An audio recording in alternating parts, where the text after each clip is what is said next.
Hello friends, मेरा नाम राकीब अली। आज बताऊंगा मैं हाफ ईयरली के एग्जाम में और ईयरली एग्जाम में कौन कौन से क्वेश्चन इंपॉर्टेंट है। पीछे क्वेश्चन लिखा हुआ है, ये क्वेश्चन हर हाल में 2-3 नंबर मानी आना है। क्वेश्चन है prove that under root 2 is a irrational number. Under root सिद्ध करो अंडर रूट 2 एक अपरिमेय संख्या है। Under root 2i, under root 3, under root 7 कुछ भी है, सबका प्रोसेस यही है सेम करने का। करते क्या है इसमें, प्रूव करते हैं इसमें। लेट अस अज्यूम दैट, माना कि यह एक गलत मत है कि to the contrary under root two is a irrational number. माना कि यह गलत मत है कि अंडर रूट एक परिमेय संख्या है। Then A and B are integers having no common factor other than 1। A और बी दो पूर्णांक हैं जिनका कोई भी उभयनिष्ठ गुणनखंड नहीं है केवल एक को छोड़कर। नाउ और ए और बी क्या है, हमारे कोप्राइम नंबर है। नाउ ए अपॉन बी बराबर अंडर रूट 2 हो गया। अब स्क्वायरिंग बोथ साइड, दोनों पक्षों का वर्ग करते हैं। दोनों पक्षों का वर्ग करने पर ते हो जाएगा ए अपॉन बी का होल स्क्वायर बराबर अंडर रूट 2 का स्क्वायर। ए स्क्वायर अपॉन बी स्क्वायर बराबर 2। तो देयरफॉर ए स्क्वायर बराबर जो मल्टीप्लाई में है यह आ जाएगा डिवाइड में, तो ए स्क्वायर बराबर 2b स्क्वायर। तो ए स्क्वायर अपॉन 2 बराबर बी स्क्वायर। क्योंकि 2 डिवाइड कर रहा है किसको, ए स्क्वायर को।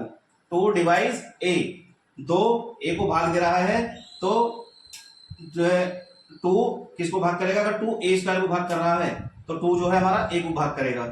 अंडर चूंकि 2 is a prime number and 2 divide A square बराबर 2 डिवाइड ए।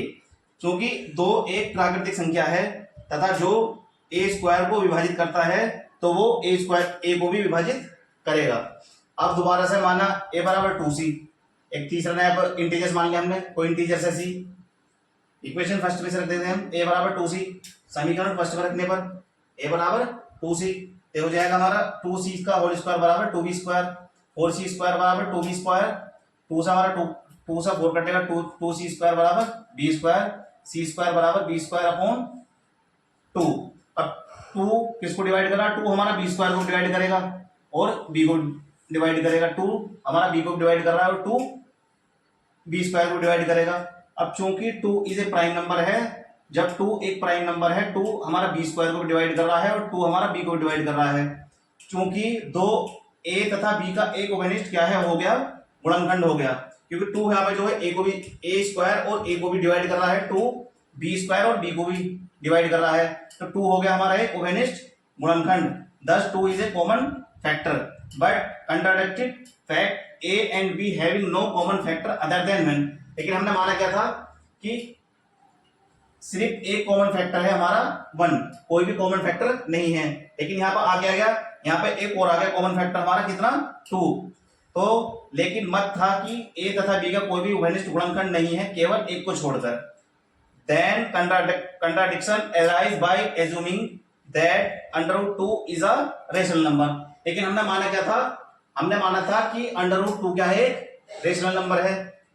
लेकिन यह विरोधाभास गलत है। अंडर रूट 2 एक उभयनिष्ठ एक अपरिमेय संख्या है, क्योंकि एक इसका कॉमन फैक्टर 2 आ गया, एक कॉमन फैक्टर 2 आ गया और एक 1 आ गया।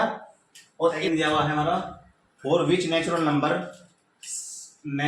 n 6 की power n ends with the digit 0। और क्वेश्चन नंबर 3 दिया हुआ है हमारा फाइंड एलसीएम एंड एचसीएफ 92, 192 और 144। सबसे पहले इसके सॉल्यूशन की बात अगर करते हैं हम, तो ये दे रखा है हमें 6 की पावर n, गिवन है हमें 6 की पावर n। इसमें एक वर्ड दिया हुआ है इसमें नेचुरल नंबर। नेचुरल नंबर जब हमारे स्टार्ट होते हैं, नेचुरल नंबर इन्हें बोलते हैं प्राकृतिक संख्या, जो हमारी स्टार्ट होती है 1 2 3 up to dot dot infinite तक जाती है। अगर मैं यहाँ पर n बराबर 1 2 3 अप टू डॉट डॉट रखता हूँ, अगर n बराबर 1 रखता हूँ तो होगा 6 की पावर 1 बराबर कितना आएगा 6। और अगर n बराबर 2 रखता हूँ तो आएगा 6 की पावर 2 बराबर 36। और अगर n बराबर 3 रखता हूँ मैं तो आएगा 6 की पावर 3 बराबर 216। यहाँ पे यूनिट डिजिट 6 है, यहाँ भी यूनिट डिजिट 6 है और यहाँ भी यूनिट डिजिट हमारी 6 है। यहाँ भी इकाई अंक 6 है, यहाँ भी 6 है और यहाँ भी 6 है। जितनी भी अगर आप पावर करोगे तो वहां पर हमेशा ही 6 के अगर पावर कुछ भी कर लो उसका तो यूनिट डिजिट आएगा, इकाई अंक आएगा, वो हमारा 6 आएगा। तो यहाँ पर ऑप्शन बताना है हमें, तो 6 की पावर कहीं भी हमारा 0 नहीं आने का है। कितनी भी पावर उसमें कर लो, 6 की पावर कितनी भी कर लो, उसमें 0 कोई सा भी डिजिट 0 नहीं आने की। इसका राइट आंसर है हमारा नन। क्वेश्चन सेकंड दिया हुआ है हमारा third, find HCF and LCM. सबसे पहले नंबर लिख लीजिए आप इसमें, गिवन नंबर क्या क्या दिए हुए हैं। नंबर है हमारा 92, 192 और 192, 144 और 192। करना क्या है, सबसे पहले स्मॉलेस्ट नंबर देखिए, सबसे छोटा नंबर देखिए जो इसे डिवाइड कर रहा हो। तो एक 2 है हमारा, 2 से काटेंगे तो ये आएगा हमारा 46, 72, 86। उसके बाद फिर दो स्मॉलेस्ट नंबर सबसे छोटे नंबर से डिवाइड करना है इसे, 23, 36, 43। इसकी अगर बात कर दो 23 हमारे किसी से नहीं कटेगा, फिर 2 से काटी 36 से भी कट जाएगा हमारा। तो जो कट जाएगा वो ठीक है, जो ना कटे तो बाकी ऐसे रख दीजिए। 36, 43, 2 से फिर डिवाइड कीजिए, ये हमारा 9 आ जाएगा, ये हमारे एज इट इज रहेंगे। फिर 3 से डिवाइड कीजिए तो ये 3 हमारा, ये 23 और ये 43। 3 से काटेंगे 1, 23 और 43। अभी 23 है, 23 से डिवाइड होगा, तो 23 से काटिए 1, 1, 43 है, 43 हमारा 43 से डिवाइड होगा, तो 1, 1 और 1। अगर बात करूं सबसे पहले एचसीएफ की, तो एचसीएफ होता है हमारा हाईएस्ट कॉमन फैक्टर। लिखिए इसे, तो 2, 2, 2, 2, 3, 3, 23 और 43। एचसीएफ अगर फाइंड करते हैं तो एचसीएफ फाइंड करने के लिए 2 2 के पेयर बनाइए, एक पेयर ये बन गया, एक ये बन गया और एक हमारा ये बन गया। एचसीएफ निकालने के लिए 2 2 के जोड़े बनाते हैं जो एक जैसे होते हैं। अब यहाँ से इस जोड़े में से एक लीजिए, इस जोड़े में से एक लीजिए और इस जोड़े में से एक लीजिए, तो ये आएगा हमारा 2 2 4 दिया 12। ये हो गया इसका एचसीएफ। एलसीएम की अगर बात करते हैं तो एलसीएम में जो चीज हमें एज इट इज दी हुई है उसकी मल्टीप्लाई कर दीजिए, सारा हमारा एलसीएम है। 1 2 3 4 4, तो 2 की पावर 4, 3 की पावर 2, 23 गुणा 43। जो भी इसकी मल्टीप्लाई करके आए वो इसका। Find the LCM and HCF of 6 and 20 by the prime factorisation method. संख्या 6 तथा 20 के एलसीएम और एचसीएफ फाइंड कीजिए अभाज्य गुणनखंड विधि से। दूसरा क्वेश्चन नंबर 5 दे रखा है, the product of 2 number is 64 and LCM are 8, find the HCF. 2 संख्याओं का गुणनफल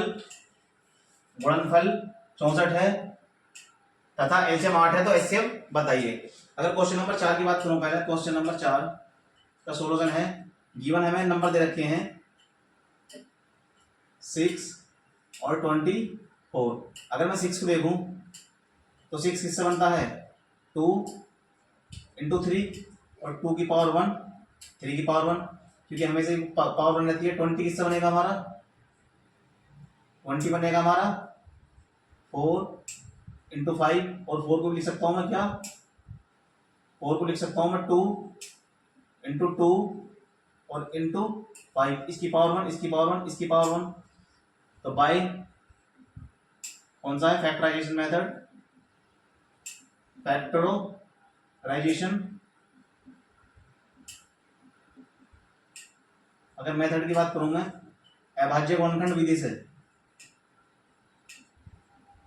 अभाज्य गुणनखंड विधि से, तो इसका एचसीएफ हो जाएगा हमारा, यहाँ कितनी है, 2 की पावर 1 है, यहाँ पर 1 2 की पावर एक ही है, तो कॉमन क्या है इसके अंदर 2, तो 2 की पावर 1। और अगर बात करूं मैं एलसीएम की, तो एलसीएम हो जाएगा हमारा 2 की पावर 2 गुणा 3 की पावर 1 गुणा 5 की पावर 1। इसका एचसीएफ हो जाएगा हमारा 2 और एलसीएम हो जाएगा 4 या 12, 12 पंजे 60। अब क्वेश्चन नंबर 5 की अगर बात करूँ, क्वेश्चन नंबर 5 का सोल्यूशन है। सबसे पहले एक फॉर्मूला होता है एलसीएम फाइंड करने का। एलसीएम बराबर होता है, वी नो